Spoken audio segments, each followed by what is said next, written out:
రవి, సురేష్, శంకర్ ముగ్గురు చాలా close friends. వాళ్ళు ప్రస్తుతం బీటెక్ థర్డ్ ఇయర్ చదువుతున్నారు. అయితే వాళ్ళ ముగ్గురికి ఒక అలవాటు ఉంది. అదేంటంటే ప్రతి 3 నెలలకు ఒకసారి ఎక్కడికైనా ట్రిప్ వేస్తారు. ఆ కారణంతో సురేష్ వాళ్ళతో ఇలా అన్నాడు, రే మామ, మనం ట్రిప్ ప్యాక్ ఇప్పటికే చాలా డేస్ అవుతుందని.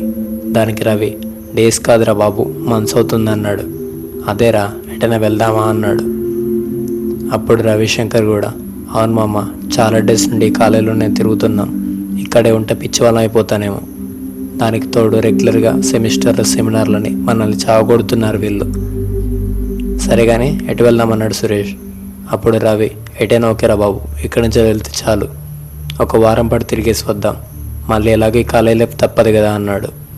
నాకు తెలిసి గోవా బెటర్రా, ఎంజాయ్ చేయొచ్చు అని. సురేష్, సరే ఎప్పుడు వెళ్దాం రా, ఇంట్లో కూడా చెప్పాలిగా అన్నాడు రవి.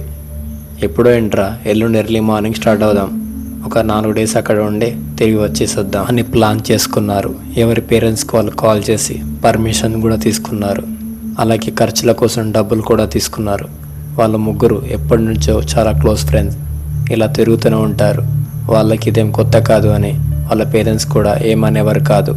అలా పర్మిషన్ కూడా వచ్చేసింది. నెక్స్ట్ డే కాలేజీకి వెళ్ళారు. కానీ ముగ్గురి మనసు మనం గోవాకు పోతున్నామనే సంతోషంలో క్లాస్ కూడా సరిగ్గా వినలేదు. అలా ఈవినింగ్ వరకు కాలేజీలో ఉండి హాస్టల్కి వచ్చేసారు. రేయ్, లగేజ్ అంతా సర్దుకోండిరా, రేపు మార్నింగ్ ఇక్కడ నుంచి బళ్ళారికి వెళ్ళాలి, అక్కడి నుంచి వేరే ట్రైన్లో మనం గోవాకి రీచ్ అవుతాం, ఏమైనా ఉంటే ఇప్పుడే తీసుకోండి అని రాజు చెప్పాడు. అప్పుడు శంకర్, మామ అలానేరా, మనం పోతున్నామని డిసైడ్ అవ్వగానే అన్నీ సర్దుకున్నారా నేను అన్నాడు. అబ్బా, ఇంత ఫాస్ట్గా ఉన్నాడేంట్రా బాబు వీడు అని శంకర్ అన్నాడు. లాంగ్ ట్రిప్ కదా మామ, ఆ మాత్రం ఉంటుందిలే అని రాజు అన్నాడు. ఇక నైట్ భోజనం చేసి ముగ్గురు పడుకున్నారు. పొద్దున 3 గంటలకు లేచి రైల్వే స్టేషన్కి వెళ్ళారు. అక్కడి నుంచి బళ్ళారికి ట్రైన్ ఎక్కి బళ్ళారి నుంచి గోవాకి రీచ్ అయ్యారు. అక్కడ ఒక రూమ్ తీసుకొని ఫ్రెష్ అయ్యి దగ్గరలో ఉన్న రెస్టారెంట్లో భోజనం చేసి వచ్చేసారు. అలా ఆ రోజు గడిచిపోయింది. నెక్స్ట్ డే నుండి మొత్తం తిరగడం, షాపింగ్ చేయడం స్టార్ట్ చేశారు. అయితే అలా 2 డేస్ గడిచిపోయాయి. గోవా మొత్తం తిరగాలనుకున్నారు. అందరిలా బైక్, స్కూటర్ కాకుండా సైకిల్ తిరగాలనుకున్నారు. అలా ముందు సైకిల్ రెంట్ తీసుకొని మొత్తం తిరిగారు. అలా తిరుగుతూ చాలా దూరం వెళ్ళిపోయారు. అలా వాళ్ళు ఒక అడవిలోకి చేరుకున్నారు. చుట్టూ అంతా చీకటి, దారి కూడా సరిగ్గా కనిపించడం లేదు. సురేష్కి భయం స్టార్ట్ అయింది. ఇంకా భయాన్ని ఆపుకోలేక మిగతా ఇద్దరితో ఇలా చెప్పాడు, రే మామ, నాకు భయం అవుతుంది అని. కానీ వాళ్ళు మాత్రం, ఏం కాదురా, వచ్చిన దారిలో తిరిగి వెళ్ళిపోదాం అని అన్నారు. అలా వెనక్కి స్టార్ట్ అయ్యారు. కానీ ఎంతకి వాళ్ళకు మెయిన్ రోడ్ కనిపించడం లేదు. ఇంకా మిగిలిన ఇద్దరికి కూడా భయం స్టార్ట్ అయింది. అలా అయోమయంలో ఉన్నారు. అప్పుడు వాళ్ళ ముగ్గురిని ఎవరో చెట్ల చాటు నుండి చూస్తున్న ఫీలింగ్ వచ్చింది. ఒక్కసారి ముగ్గురు ఆ చెట్ల వైపు చూశారు. నిజంగా అక్కడ ఒక తెలియని ఆకారం నిల్చొని ఉంది. అది చాలా భయంకరంగా, చాలా ఎత్తులో ఉంది. దాన్ని చూడగానే వాళ్ళలో ఉన్న భయం రెట్టింపోయింది. ఒక్కసారిగా గట్టిగా అరిచి అక్కడి నుంచి ముగ్గురు 3 వైపులా వెళ్లారు. అలా పరిగెత్తుతూనే ఉన్నారు. అలా సురేష్ ఒక చెట్టు కింద ఆగి అప్పుడు ఆలోచించాడు తన ఫ్రెండ్స్ గురించి. భయపడి అయితే అక్కడి నుంచి వచ్చేసా, కానీ వాళ్ళు ఎక్కడ ఉన్నారో, ఏమైపోయారో అర్థం కావట్లేదు అని భయపడుతూనే ఏడుస్తున్నాడు. అయితే తనకు శంకర్ గొంతు వినిపించింది, రే మామ, నేను ఇక్కడే ఉన్నారా అని. కానీ ఆ గొంతు ఎటువైపు నుంచి వస్తుందో సురేష్కి అర్థం కాలేదు. నేను ఇక్కడే ఉన్నానురా, రవిగడికి మొత్తం గాయాలయ్యాయి, వాడు తట్టుకోలేకపోతున్నాడు అని. శంకర్, ఎక్కడ ఉన్నావురా, నీ గొంతు వినిపిస్తుంది కానీ నువ్వు కనిపించడం లేదు.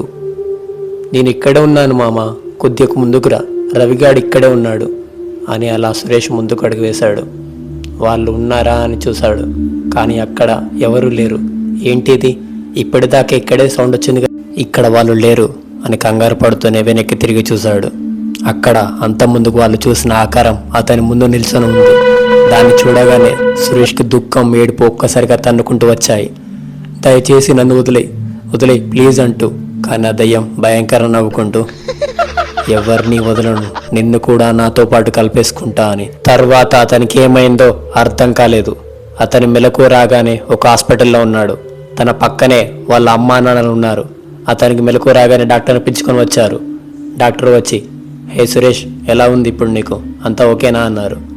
డాక్టర్, నాకేమైంది, నా ఫ్రెండ్స్ రవి, శంకర్ ఎక్కడ ఉన్నారా అని అడుగుతూనే ఉన్నాడు. అప్పుడు డాక్టర్, సురేష్, నీకో విషయం చెప్పాలి, మీరు గోవా ట్రిప్కి వెళ్ళి ఎన్ని డేస్ అవుతుంది అనుకుంటున్నావు అని డాక్టర్ అడిగాడు. మేము వెళ్ళి మహా అయితే ఒక 4 డేస్ అవుతుందేమో. నిన్న నేను కళ్ళు తిరిగి కింద పడిపోయాక నన్ను ఈ హాస్పిటల్ తీసుకొచ్చి ఉంటారు. అప్పుడు డాక్టర్, సురేష్, ఇప్పుడు నేను చెప్పే జాగ్రత్తగా విను. ఇప్పటికీ ఆ సంఘటన జరిగి 3 సంవత్సరాలు అవుతుంది. నువ్వు ఈ 3 సంవత్సరాల నుంచి కోమాలోనే ఉన్నావు. నువ్వు ఇక కోమా నుంచి బయటికి రావని, నిన్ను తీసుకువెళ్ళమని మీ పేరెంట్స్కి చాలాసార్లు చెప్పి చూసాం. కానీ వాళ్ళు మాత్రం మా అమ్మని బ్రతిమలాడి ఇక్కడే ట్రీట్మెంట్ చేపిస్తున్నారు. మరియు ఇంకొక విషయం, ఇది విని నువ్వు తట్టుకుంటావో లేదో కూడా నాకు తెలీదు. నీ స్నేహితులు రవి మరియు శంకర్ ఆ రోజు చనిపోయారు. వాళ్ళ శవాలు కూడా 3 రోజుల తర్వాత దొరికాయి. చాలా దారుణమైన స్థితిలో దొరికాయి అని డాక్టర్ చెప్పాడు. ఇదంతా వినేసరికి సురేష్కి ఏమీ అర్థం కాలేదు.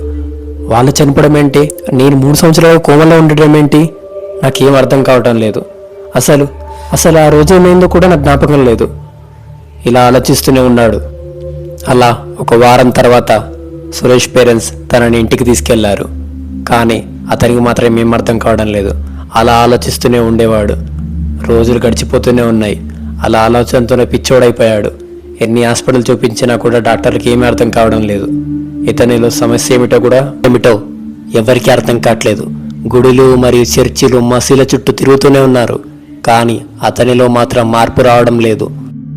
కొన్ని రోజుల తర్వాత ఒకరోజు రాత్రి సురేష్ తన రూమ్లో ఒక ఫ్యాన్ కూరేసుకొని చనిపోయాడు. ఫ్రెండ్స్, విన్నారుగా? ఈ స్టోరీ మీకు ఎలా అనిపించింది? వాళ్ళ ఫ్రెండ్స్ చనిపోవడానికి కారణం ఏమిటి? మరియు సురేష్కి పిచ్చి ఎందుకు పట్టింది? తను ఎందుకు చనిపోయాడు? మీకు తెలిస్తే కనుక కామెంట్ సెక్షన్లో షేర్ చేసుకోండి. ఇలాంటి సంఘటనలు మీ జీవితంలో జరిగి ఉంటే మనతో షేర్ చేసుకోవాలనుకుంటే కింద ఉన్న నెంబర్కి వాట్సాప్లో మెసేజ్ చేయండి. ఇక సెలవు. మళ్ళీ తర్వాత వీడియోలో మళ్ళీ కలుద్దాం.